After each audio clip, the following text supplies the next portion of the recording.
Hola a todos. Cuando te enfrentas a un posible diagnóstico de cáncer, el recorrido puede parecer laberíntico. Sin embargo, es crucial entender que no hay un único atajo o prueba mágica que ofrezca una respuesta inmediata. El proceso de valoración es una investigación exhaustiva, un camino que los profesionales de la salud recorren contigo para obtener una imagen clara y precisa de tu estado. Inicialmente, el médico recopilará tu historial clínico detallado, tanto personal como familiar, y realizará una exploración física completa. Esta evaluación inicial es fundamental para identificar posibles factores de riesgo y determinar qué pruebas complementarias son las más adecuadas para tu caso particular. Dentro de las pruebas de laboratorio, existen diversas opciones que ofrecen información valiosa sobre el funcionamiento de tu organismo. Un análisis bioquímico sanguíneo, por ejemplo, puede revelar el estado de tus órganos internos como el hígado y los riñones mediante la medición de sustancias específicas en la sangre. El conteo sanguíneo completo de RSC proporciona datos sobre la cantidad y calidad de las células sanguíneas como los glóbulos rojos, los glóbulos blancos y las plaquetas, lo cual puede ser útil para detectar ciertas neoplasias como las leucemias. Aparte de ellos, se pueden realizar otros estudios como el análisis citogenético para examinar los cromosomas en busca de anomalías, la inmunofenotipificación para identificar células específicas según los marcadores en su superficie, la biopsia líquida para detectar células cancerosas o fragmentos de ADN tumoral en la sangre, la prueba de marcadores tumorales para medir sustancias producidas por células cancerosas, el análisis y estudio citológico de la orina para identificar anomalías en el tracto urinario y el estudio citológico del esputo para detectar células anómalas en las secreciones pulmonares. Además, las técnicas de imagen desempeñan un papel crucial para llegar a una conclusión.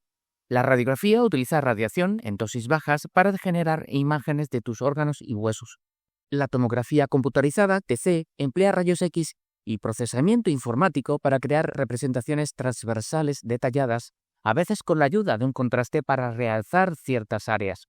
La resonancia magnética, RM, se basa en campos magnéticos y ondas de radio para producir imágenes de alta resolución, también con la opción de utilizar un medio de contraste. Las exploraciones de medicina nuclear, como la gammagrafía ósea y la tomografía por emisión de positrones, TEP, emplean sustancias radiactivas para detectar actividad celular anómala. Por último, la ecografía utiliza ondas sonoras de alta frecuencia para crear imágenes de los tejidos blandos. No obstante, en la mayoría de las situaciones, la confirmación definitiva de la presencia de cáncer requiere una biopsia. En este procedimiento se obtiene una muestra de tejido sospechoso para que un patólogo lo analice con un microscopio. Existen diferentes métodos para realizar una biopsia, algunos de los cuales requieren sedación o anestesia.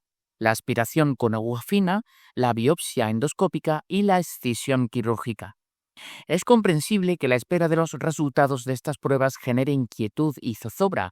Es esencial que dialogues abiertamente con tu médico, que será quien interprete los hallazgos y explique su significado en tu caso concreto. Es importante recordar que los valores de referencia en las pruebas de laboratorio pueden variar entre individuos y puede darse un resultado fuera de rango aunque la persona esté sana. Es más, incluso se pueden obtener resultados normales aunque haya cáncer. Estos son buenos motivos por los que hay que confiar en el facultativo para interpretar correctamente los resultados individuales. En caso de confirmarse el diagnóstico, es posible que se requieran estudios adicionales para determinar la extensión y las características del tumor, lo que permitirá diseñar un plan de tratamiento personalizado. A propósito de esto, si el diagnóstico apunta a que tienes cáncer, si hay una publicación que deberías leer, es la que dejo enlazada en la descripción. Como hemos visto, el diagnóstico del cáncer requiere una estrecha colaboración con el equipo médico. Por tanto, conviene participar activamente, hacer preguntas y buscar el apoyo de tus seres queridos. Nada más por hoy. Espero que hayas encontrado útil esta información. Muchas gracias.